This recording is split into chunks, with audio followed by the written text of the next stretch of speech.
Ukuran iman ini beda dengan ukuran ilmu. Bahasa Al-Quran ini ya, ingat ini bahasa Al-Quran. Quran surah ke-35 ayat 28 sampai 29, posisi paling kanan sebelah bawah. Bapak Ibu tahu ulama? Halo? Ulama? Siapa itu ulama? Tuh kan, siapa ulama? Tuh banyak kan? Ulama itu ternyata disebut oleh Quran bukan orang pintar, bukan orang yang hafal Quran dengan berbagai nomor ayatnya, hadis dengan tempatnya dan sebagainya, bukan. Perhatikan kalimat Qurannya, fokus ya. Innama yakhshallaha min ibadihi ulama. Kata Allah, yang disebut ulama itu ukuran pertamanya yang paling takut kepada Allah. Kalimatnya pakai khasyah. Khasyah itu ketakutan yang sangat dalam. Jadi ulama itu kalau bicara takut kata-katanya tidak sesuai dengan ketentuan Allah. Kalau dia memberikan fatwa, takut fatwanya berbeda dengan ridha Allah Subhanahu wa taala. Kalau dia memandang, takut pandangannya salah, tidak Allah sukai. Khasyah ukurannya. Dia punya hubungan yang kuat dengan Allah. Jika kalau ada orang mengenakan jubah ulama lantas mengatakan ini boleh, itu boleh, mencela sana sini dan sebagainya, misal, maka ada yang salah dalam dirinya. Itu bukan ulama. Itu bukan ulama. Di sekalipun nanti ada yang memberikan fatwa misalnya, maaf, ini boleh begini, ini boleh begitu, nggak apa-apa, ini kan cuma urusan kita aja, kalau kita yakin itu salah, nggak ada masalah. Maaf, itu bukan ulama. Ini bahasa Quran, bukan bahasa kami. Saya tegas dalam urusan ini. Anda ada perbedaan, silahkan datang, kita diskusi dengan dalil.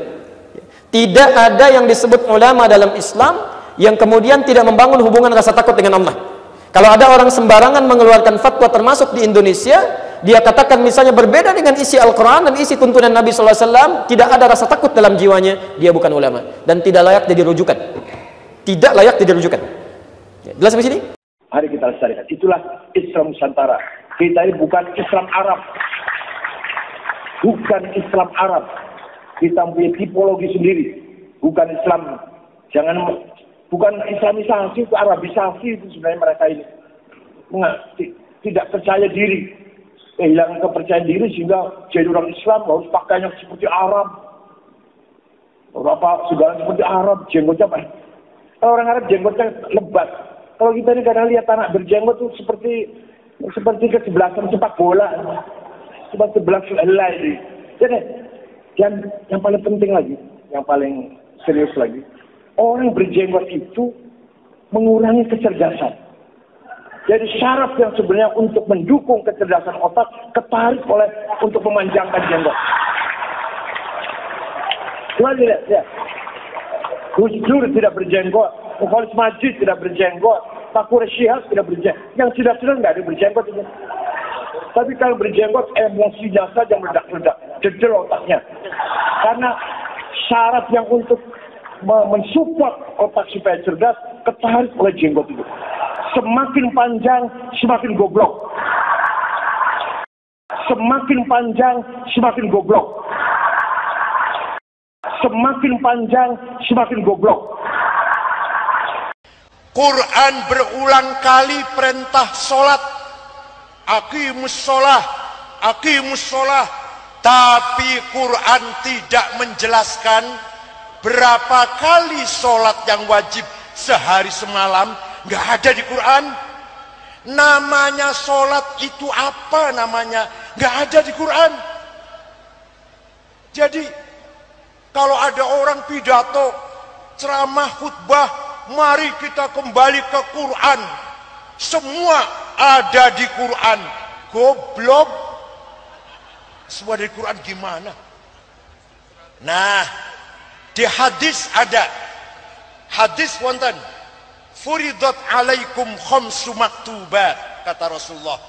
Diwajibkan kepada kamu sekalian sholat sehari semalam 5 kali. Hadis, bukan Quran. Namanya az-zuhr, wal asr, wal maghrib, wal isya, wal fajr. Hadis, bukan Quran. Nah, hadis pun, Rasulullah pun tidak menjelaskan syarat-syarat sahnya sholat. Harus Islam, baligh, akil, suci dari hadas shogir, hadas kabir, suci dari najis. Nggak ada di hadis seurut itu. Rukunya sholat 14, takbiratul ihram, niat, berdiri bagi yang mampu, baca Fatihah, nggak ada di hadis itu. Terus dari mana? Kita tahu syaratnya sholat ada 6, rukunya sholat 14. Dari mana itu? Dari ijma'ul ulama. Dari mana, Bu? Itu baru sholat, contohnya baru satu itu sholat. Kalau ada orang belum pernah sholat, ada orang belum bisa sholat, belajar sholat, hanya baca Quran dan hadis, potong leher saya kalau bisa. Sembelih aku nek iso. Nek ono wong belajar sholat dari Quran dan hadis, potong leher saya kalau bisa. Itu baru contoh sholat. Belum haji, belum masalah lain-lain.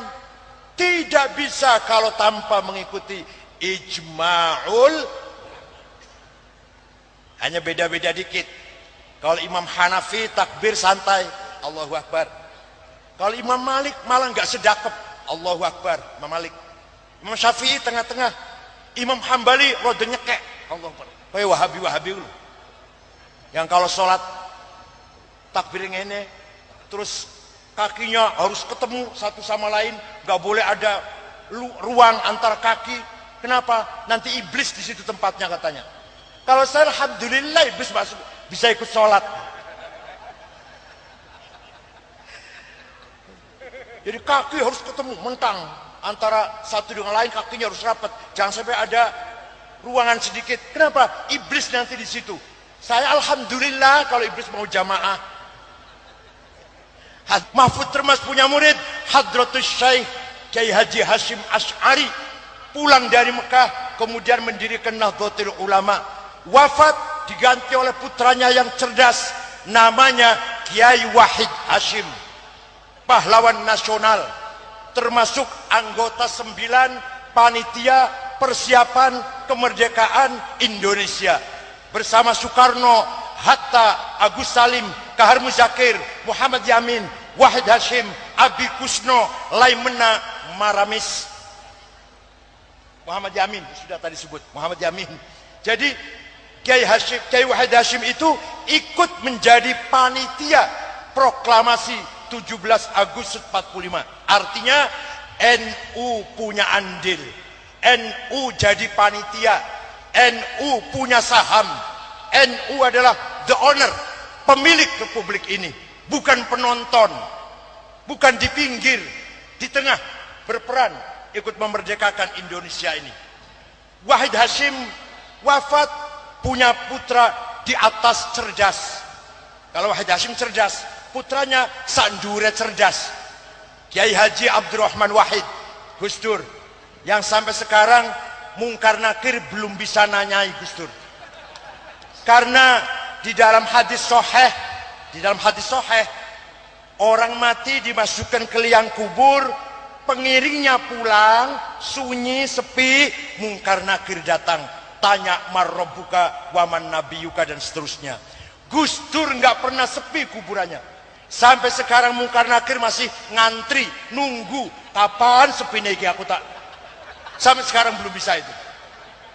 Ketika ada ustadz tertentu, kiai tertentu yang melecehkan hukum dan syariah, contoh seperti Profesor Dr. Agil Siraj, kalau dia berzina haram kita umbar, dia korupsi haram kita ceritakan di mimbar, di majelis yang terhormat seperti ini.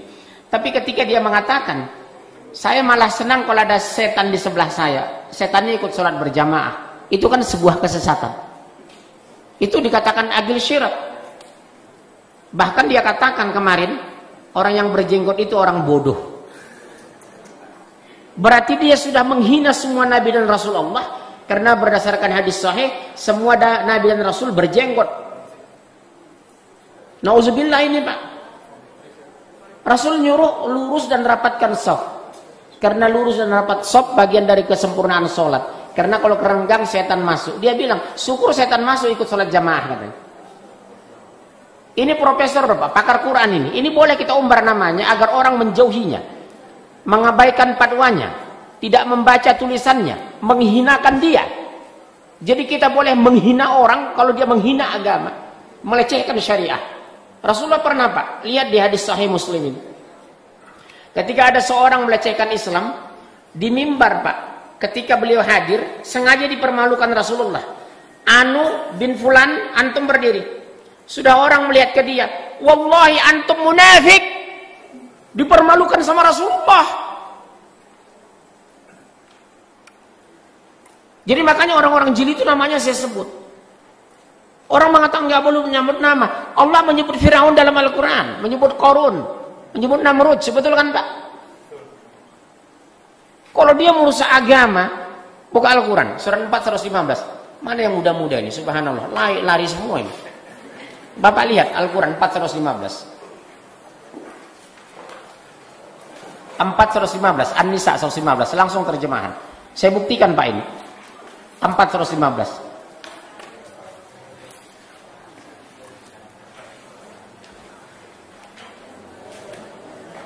Udah? Ibu sudah Bu? Si Bapak siapa yang sudah? Pak ini, kasih mic-nya Pak yang sudah. Antum sudah? Langsung kencang Pak. Bapak ini orang Batak ini ketahuan.